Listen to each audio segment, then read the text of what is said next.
जाएंगे और आप सब बच्चों की कमांड टास्क हो जाएगी। उसके बाद ये आपका फाइनल ग्रुप टास्क होगा और इसकी इंस्ट्रक्शंस में भी कुछ बताता हूँ कि इसमें क्या क्या होने वाला है। ठीक है, सबसे पहले आप ये चीज माइंड में रख लें कि आपका पूरा का पूरा ग्रुप इसमें इन्वॉल्व होगा। जैसे आपका प्रोग्रेसिव ग्रुप टास्क हुआ था, सेम टू सेम ये वाला भी आपका फाइनल ग्रुप टास्क होगा। सिर्फ डिफरेंस इसके अंदर ये होगा कि यहाँ पे आपकी जो लैंग्वेज है वो मस्ट है कि आपकी इंग्लिश होगी। ठीक है, आप जब एक दूसरे से कम्युनिकेट कर रहे होंगे, अपने दूसरे मेंबर से आप चीजें मांग रहे होंगे, आप प्लान वगैरह रख रहे होंगे, तो आप इंग्लिश में बात करेंगे। ठीक है, अब इंग्लिश इस टास्क के अंदर इंक्लूड करने की वजह सिर्फ और सिर्फ बच्चों को कंफ्यूज कर रहा है।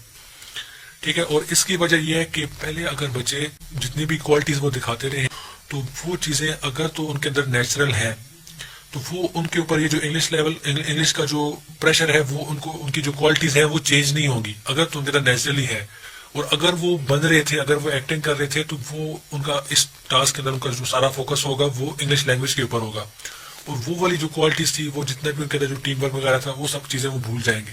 ठीक है, सो आपको इस चीज की फिक्र नहीं करनी कि आपकी इंग्लिश अच्छी है या बुरी।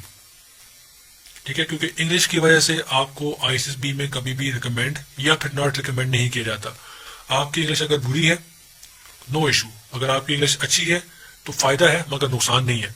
ठीक है, सो इसलिए आपको इस टास्क के अंदर अगर बोला जाता है कि आपके इस टास्क में इंग्लिश कंपल्सरी है तो आपको टेंशन नहीं लेनी, बल्कि आपके माइंड में वो सारी जितनी भी आपकी जो आपको मैंने टिप्स दी थी वो आपके माइंड में होनी चाहिए कि टास्क में आपने क्या करना है। अब ऐसे होगा कि जैसे आपको प्रोग्रेसिव ग्रुप टास्क में जंपिंग एंड थ्रोइंग अलाउ थी, वैसे सेम टू सेम आपको यहाँ पे भी जंपिंग एंड थ्रोइंग अलाउ होगी। ठीक है, टास्क आपके सेम टू सेम जैसे प्रोग्रेसिव ग्रुप टास्क में 3 या 4 टास्क आपके कंबाइन किए गए थे, वैसे यहाँ पे भी आपके टास्क कंबाइन कर दिए जाएंगे और टाइम आपको 30 मिनट्स का दिया जाएगा। लेकिन यहाँ पे एक चीज आपको माइंड में रखनी है कि 30 मिनट्स का टाइम आपको जस्ट फॉर्मेलिटी के लिए दिया जा रहा है, लेकिन ये जो आपका टास्क होगा ये मैक्सिमम 5 to 8 मिनट्स का होगा, क्योंकि जीटीओ ने आगे जाके आपके साथ एक गेम करनी है। उस गेम के थ्रू आपका ये जो टास्क है वो बहुत जल्दी खत्म हो जाएगा। ठीक है, एक्चुअली होगा क्या, वो ऐसे होगा कि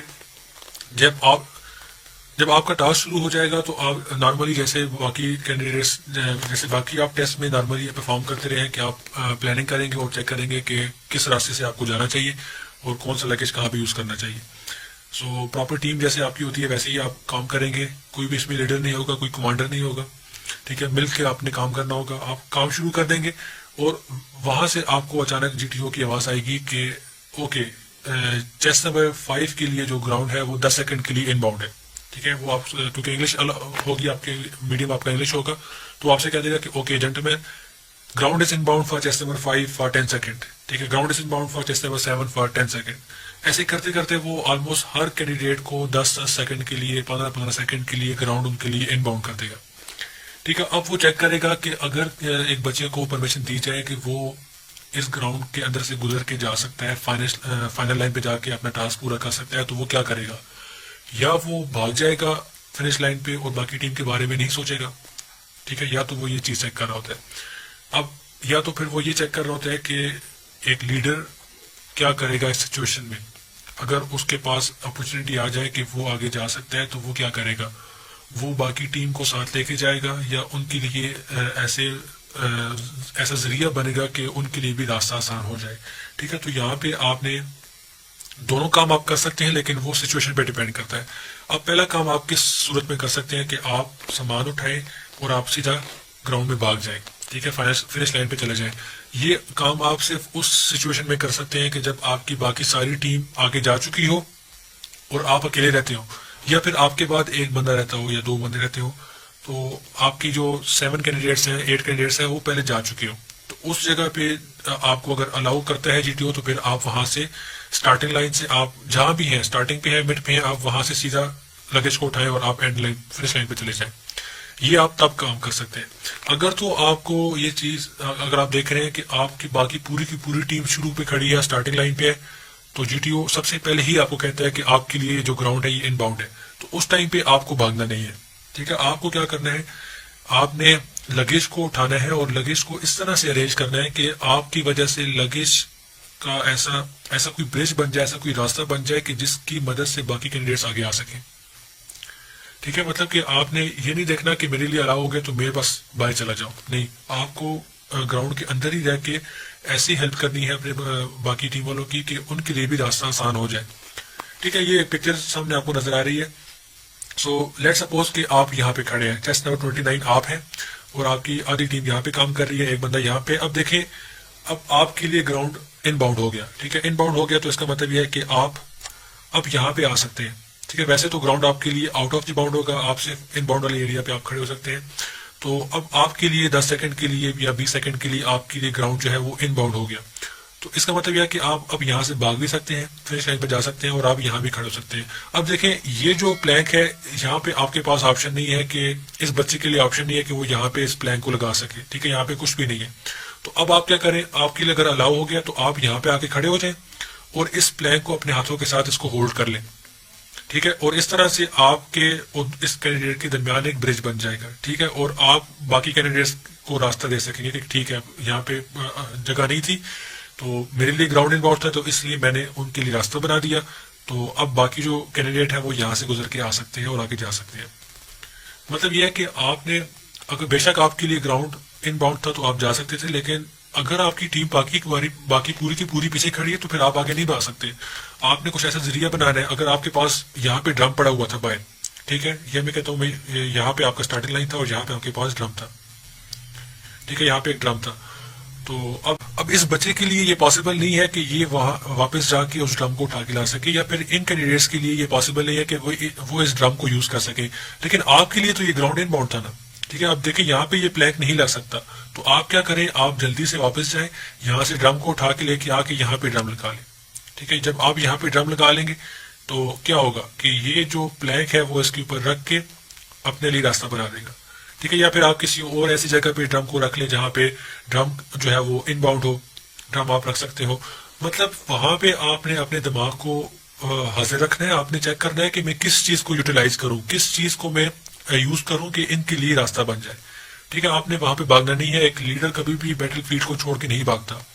बेशक उसको परमिशन मिल जाए, बेशक उसको अपोजिशन वाले बोल दे कि ठीक है तुम जा सकते हो, तुम्हें हमें परमिशन दे दी है। ठीक है, बेशक कोई भी सिचुएशन हो जाए, एक कमांडर जो है, एक लीडर जो है, वो अपनी टीम को छोड़ के नहीं जाएगा। तो आपने क्या करना है, इस टाइम पे आपने भी अपनी टीम के बारे में सोचना है और भागना नहीं है। भागना सिर्फ आपके लिए उस टाइम पे अलाउ है जब आप बिल्कुल एंड पे रह चुके हो और जीटीओ आपको बोले कि ठीक है आपके लिए ग्राउंड जो है वो इनबाउंड है, तो उस टाइम पे फिर आप भाग सकते हैं। वैसे आपने यहाँ पे नहीं भागना, आपने ऐसी सिचुएशन बनानी है, आपने ऐसे रास्ते बनाने हैं कि जिसकी मदद से आपकी बाकी वाली टीम आ जाए। अब आप क्या करेंगे, आपको 10 सेकंड के लिए ग्राउंड इनबाउंड तो आप क्या करें, वहां से ड्रम उठा के लेके आए, यहाँ पे लगाए, आप खुद भाग जाए। अगर आप भाग सकते हैं, मतलब आपने एक दफा रास्ता बना लिया, उसके बाद आप भाग जाए। या फिर आप ये करें कि अब आपकी बाकी टीम यहाँ पे थी और एक कैंडिडेट है जिसके लिए अभी तक ग्राउंड इनबाउंड नहीं हुआ, वो बाहर खड़ा है, तो आप क्या करें, आप वहां से यहाँ से जाएं, उस बंदे को उठाएं, उठा के आप उसको किसी भी ऐसी जगह पे खड़ा कर दें जहां पे उसके लिए इनबाउंड हो। मतलब कि कोई ऐसा एरिया, कोई ऐसा ब्लॉक जहां पे वो खड़ा हो सकता हो, आप उसको वहां पे लेके चले जाएं। ठीक है, सो इस तरह से फाइनल ग्रुप टास्क में अपनी हाजिर दिमागी आपने दिखानी है और आपने दिखाना है कि आप ऐसी कोई सिचुएशन अगर आ जाती है तो आप अपनी टीम को छोड़ के भागेंगे नहीं, बल्कि कुछ ऐसे रास्ते बनाएंगे जिसकी वजह से उनको भी फायदा हो। ठीक है, 7 habits of highly effective people में एक क्वालिटी थी, अगर आपने वो बुक पढ़ी है तो एक लीडर जो होता है वो विन विन सिचुएशन बनाता है, जिसमें उसे भी, मतलब विन विन सिचुएशन का मतलब ये है जी कि जिसमें मुझे भी फायदा हो, जिसमें मेरी बाकी टीम को भी फायदा हो। इसीलिए मैंने आपसे कहा था कि आप वो बुक जो है 7 habits of highly effective people उसको पढ़ लें, आगे जाके आपको बड़ा फायदा होने वाला है। ठीक है, सो वो विन विन सिचुएशन जो है वो तभी बन सकती है कि जब आप अपने बारे में भी सोचें और दूसरी टीम के बारे में सोचें कि उसको कैसे फायदा होगा। ठीक है, सो यहाँ पे आपको वो क्वालिटी जो है वो फायदा देने वाली है। सो जब आप ये काम कर लेंगे, मे बी आपके बाद वो किसी दूसरे टेस्ट नंबर को बोल दे कि आपके लिए ग्राउंड जो है वो इनबाउंड है, फिर तीसरे को बोल दे कि आपके लिए 10 सेकंड के लिए 20 सेकंड के लिए ग्राउंड जो है वो इनबाउंड है। ठीक है, सो इस तरह से आपका ये जो टास्क है ये 30 मिनट के बजाय वो 5 मिनट के अंदर टास्क खत्म हो जाएगा। और इसके बाद फिर क्या होना है, इसके बाद फिर आपका वोटिंग होगी। जीटीओ आपसे कहेगा कि आज हमारे टास्क खत्म हो चुके हैं और अभी आप अपनी टीम के बारे में वोटिंग करें कि किस कैंडिडेट की परफॉर्मेंस अच्छी थी और आप किसको फर्स्ट नंबर पे रखना चाहते हैं, किसको सेकंड पे रखना चाहते हैं, किसको सेकंड थर्ड पे, किसको फोर्थ पे, किसको लास्ट पे। ठीक है, ये जो है इसके बाद फाइनल एक छोटी सी एक्टिविटी होती है, उसके ऊपर मैं एक नेक्स्ट वीडियो बना दूंगा कि आपने उस टाइम पे क्या करना है। और यहाँ पे फिर हमारे जीटीओस के जो टास्क हैं वो खत्म हो जाएंगे। उसके बाद जो नेक्स्ट वीडियोस बननी है उसमें हम इंटरव्यूज को डिस्कस कर लेंगे कि डिप्टी प्रेसिडेंट के इंटरव्यू की जो क्वेश्चंस हैं उनको आपने कैसे आंसर करना है और किस तरह से आपने साइकोलॉजिस्ट के इंटरव्यू में